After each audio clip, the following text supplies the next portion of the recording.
Well, good morning, everybody. We are here at Good Morning PBC, and we just heard a very famous professor was in town. So we invited him to the program this morning. But before we talk to Professor Bell, I would like to introduce our two famous co-hosts. On my near left, I have Pancake Pam, and a little bit further away, I have Arthur Any More Donuts. How was your week so far? Great. How was yours, Arthur? Pretty good, actually. Well, that's wonderful. Well, you're going to have a fabulous interview. Before we get to the interview, let me show you where Professor Bell went. We heard he traveled in the footsteps of Paul, and one of his first stops was Thessaloniki, or Thessalonica. I'm not sure. You can see it on the map up in the northeastern corner of Greece. We also heard he took a group of tourists with him. I'm sure they enjoyed this amazing trip, just possibly like you would too. And here's Professor Bell right now. Good morning, Professor. Good morning. Thank you. I hope you had a good week too. Yes. Great. Well, it's so nice to meet you. We are excited to hear about Paul, his adventures in Thessaloniki, and all the amazing things you did when you went there. So let's get right to the questions. Our first question will go to Pancake Pam. Good morning, Professor Bell. My first question is, why did you want to go to Thessaloniki? Thessaloniki.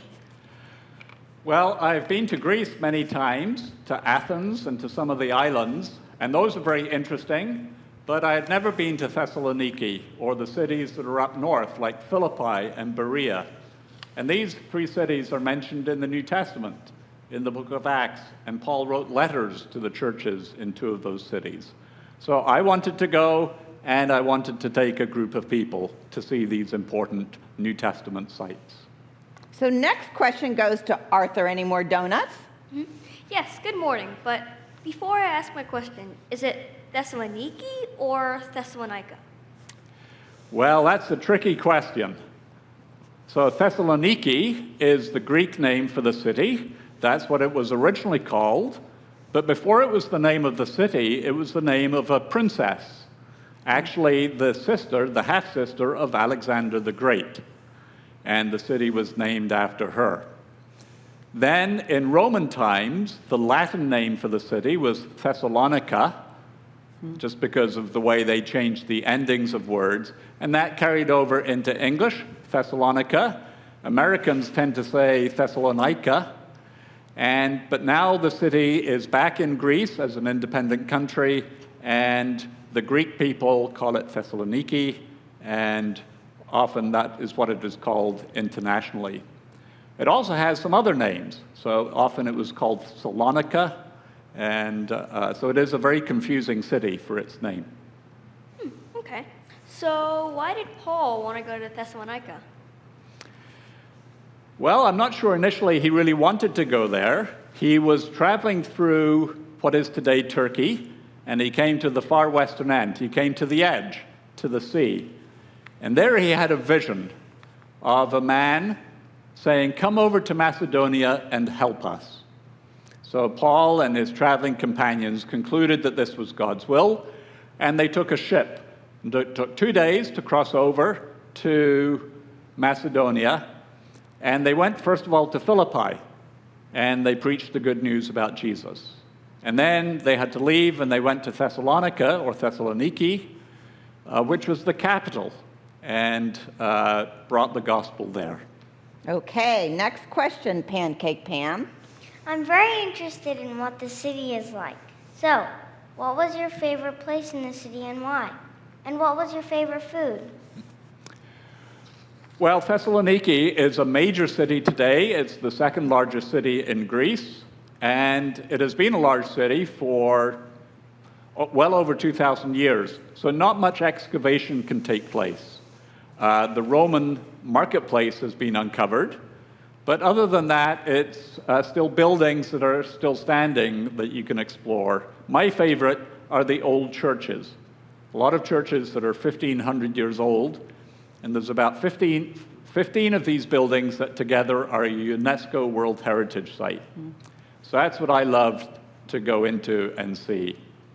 And as for food, well, Greek food is very lovely and tasty. And I would have to narrow it down to two. One is lamb. I always enjoy eating lamb in Greece. And the other is Greek yogurt with honey. I love that Greek yogurt and honey. Don't you guys? Yep. Good. Okay, Arthur, next question. I'm curious as to why Paul left so quickly from Thessalonica. Why didn't he just stay at the Thessalonians for a while and, hang out? Yes, that's a good question. I'm sure that Paul would have liked to stay there longer. So as I said, first he went to Philippi, and he didn't get treated very well there. He got thrown into prison, and then when he got out of prison, the people asked him to leave the city. There had been a riot because of him. And then he went to Thessaloniki, the capital, and there was a riot there. So after just a few weeks or a couple of months, he had to leave in the middle of the night. And then he went to Berea, and he had to leave there in a hurry. So all three of these cities, his presence and what he was preaching provoked riots. So what was he preaching? Well, he was saying that Jesus is the king. Caesar isn't the king and Lord. Jesus is the king. And a lot of people didn't like that message, and so they caused trouble, and Paul had to leave. Wow, he was always getting in trouble, Professor Bell. I hope we hear more about that sometime. Final questions. Pancake Pam, you go first. When Paul did leave, did he have any friends there? And what were they like? Yes, Paul made friends. He made friends. I think it was easy for Paul to make friends among those people who responded to this good news about Jesus. So in Thessaloniki, there were Jews and Gentiles who responded to that good news, and a little church, a little house church got started. Paul had to leave, and eventually he wrote them 2 letters that we have in our New Testament. And the language he uses in these letters shows how dearly he loved the Christians in Thessaloniki. He talks about being like a mother towards her young baby, a father towards his children. So deeply does he love and care for these young Christians. So yes, he had dear, dear friends in Thessaloniki and also in Philippi, which was nearby. Okay, Arthur, any more pancakes? Your final questions. What did the tour group think about the city and all of Paul's adventures there? Do you think they learned anything new? Well, there were 40 of us in this group, and I think almost all of them enjoyed it. For many of them, it was their first time in Greece, and Greece is a lovely place. And Thessaloniki is a delightful city. It's right by the water. It's beautiful buildings there. But what is really special is being in New Testament sites. Being able to go to these cities of Philippi, Thessaloniki, and Berea and read the New Testament accounts at the actual site where they are taking place. And everybody found that very special. Yes, it was. I was there too. It was phenomenal, Professor Bell. I hope everybody gets to go. But you know what? That's all the time we have today. It's a shame because this is all so fascinating. Thank you so much, Professor Bell, and our 2 news anchors. I'm so glad you were here today. You can take a bow if you want to. Yes, that's good. I did hear that Professor Bell was giving a lecture on Paul's adventures and the Thessalonians in just a few minutes, so stay tuned. I think he's going to talk about, let me see my notes. Oh, here they are. Yes, Professor Bell will explain that in the letter Paul sent to them, Paul wanted to make sure they knew a few things. So this is what he said in the letter.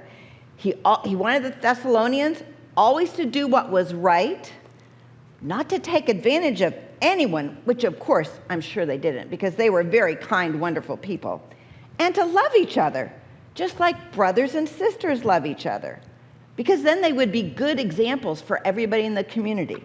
Well, I think that sounds like good advice for all of us, don't you? Okay, well, I heard that Christine and some special friends have great music in store, so stay tuned to listen to that, and hopefully we will see you tomorrow on Good Morning PBC.